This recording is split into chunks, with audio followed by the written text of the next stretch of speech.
Second, we must build robust data governance systems and digital infrastructure, ensuring Africa actively shapes technologies influencing its future.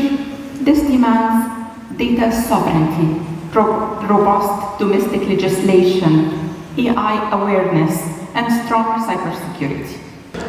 Alors cette rencontre des experts a été fructueuse parce que nous avons justement débattu comment est-ce que l'innovation, la technologie peut contribuer, n'est-ce pas, à la transformation structurelle de notre continent.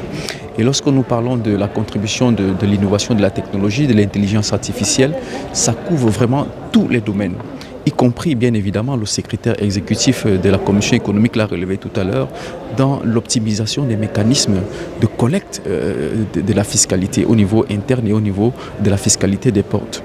Maintenant, dans le processus de production des biens, dans le processus de transformation de nos matières premières, il faut bien évidemment intégrer, n'est-ce pas, la technologie et l'innovation parce que ce sont des données qui nous permettent vraiment d'optimiser la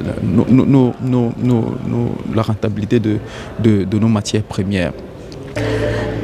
Moi, je suis la directrice d'un centre qui s'appelle l'IDEP. C'est l'Institut pour le développement économique et la planification. En fait, nous faisons du renforcement de capacité aux États membres. Donc, tous les pays africains peuvent venir chez nous et demander un appui en termes de renforcement de capacité. Et donc, notre présence à une conférence comme celle-ci, c'est justement pour dire oui, nous pouvons le faire.